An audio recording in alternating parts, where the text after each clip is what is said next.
I feel obligated to mention that I too, like many people, am distraught over the apprehension and detention of Pastor Daniel Fuentes Espinal.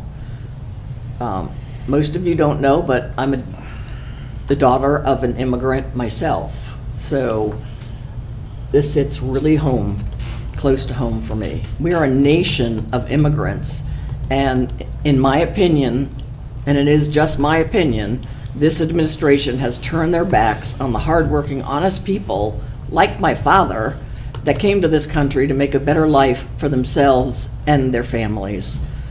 Pastor Espinal has been a pillar of our community for nearly 24 years, and his family and his congregation are devastated by his detention. He was literally taken while on his way to work. And this is not who we are as a country. I don't have any answers this evening, but I will work as hard as I can myself as your town council representative to keep the pressure on to get some answers about how he's doing and when we're going to get him home to Easton. Thank you. Obviously these recent events, not just with Pastor Espinal, but with others who have been and continue to be, picked up in our area as well as around the country, certainly has sparked outrage and fear, real fear in our community.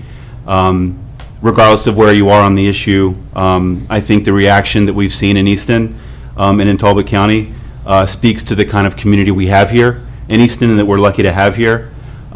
So for those who remain concerned and want to be involved in this issue, I encourage those folks to continue to contact congressional representatives, state senators, representatives, and others, and hold up all of those who've been affected by what's been going on. So that's the end of my comments. Table have many things to say about about the detention of the pastor from our town. I certainly am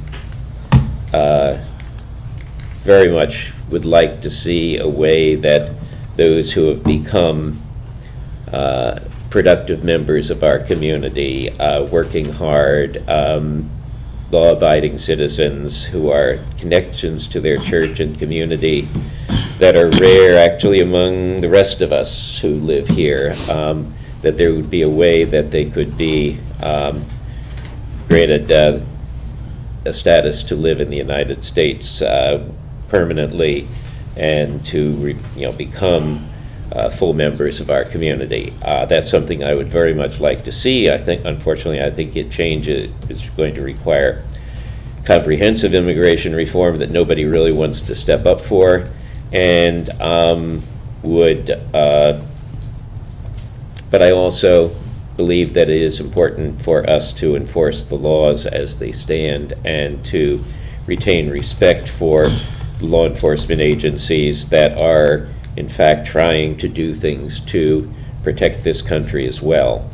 And so let me just stop there at this point. On July 21st, Immigration and Customs Enforcement officers took Pastor Espinal and other members of our community into custody. This heartbreaking event has left many families devastated and has created an atmosphere of fear and uncertainty. I want to express my heartfelt prayers for the pastor, his family, and all of those who are affected by this traumatic experience. Throughout history, brave individuals have stood up against injustice and reminding us that injustice anywhere is a threat to justice everywhere. Dr. Martin Luther King said these famous words, and their courage inspired us to continue to fight for community roots of fairness and dignity and respect for all people. It's deeply troubling that such actions has caused young immigrants to fear attending school, worried that their parents might be taken away. No one should live in fear in Easton or in this country, and every person deserves safety and opportunity and a chance to live without the shadow of oppression. As the Ward 4 council member, I stand 10 toes down, living in fear and injustice.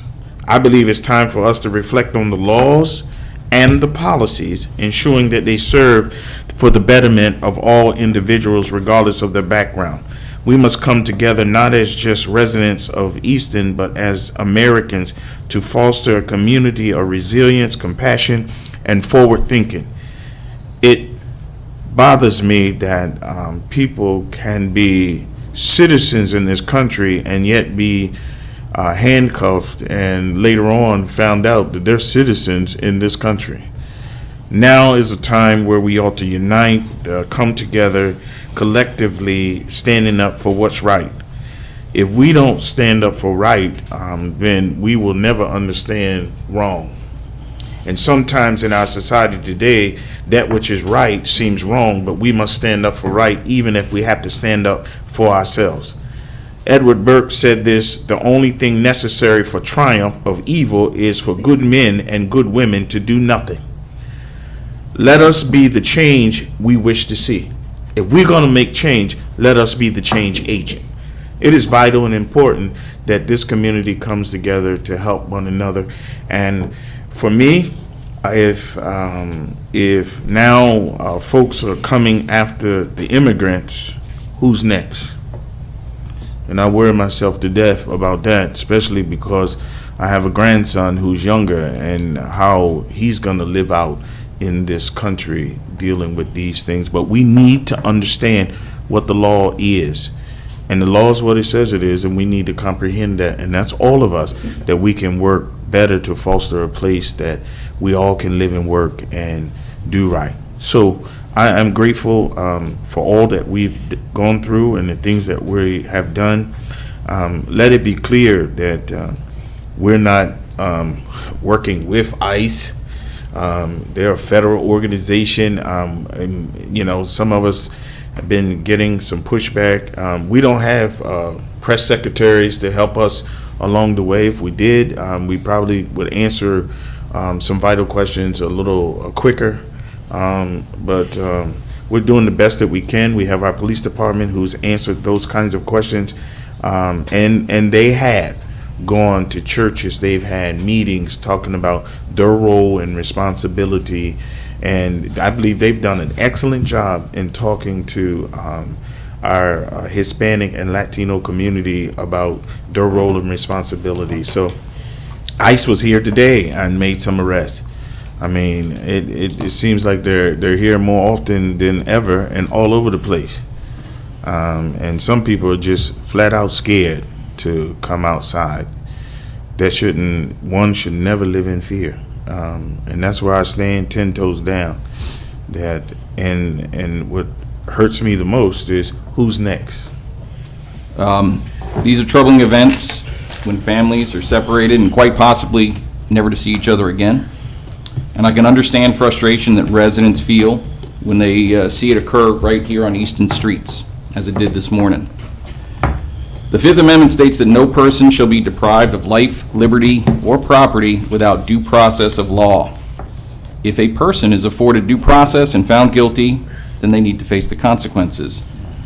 But there is ultimately something wrong with a system where Pastor Espinal and other residents are picked up for what amounts to misdemeanors and civil violations and placed in holding cells far from their loved ones. The way the law is written and enforced right now, this is what happens. Now, if that angers you, then your letters need to not just go to Representative Andy Harris, but they should also go to Senators Alsobrooks and Van Hollen. You should ask them to change the law, because this is the process that has been in place for some time. The town of Easton is also very fortunate in that we have the Multicultural Resource Center. This is an organization that helps bridge the gap between the immigrant community and the rest of the residents.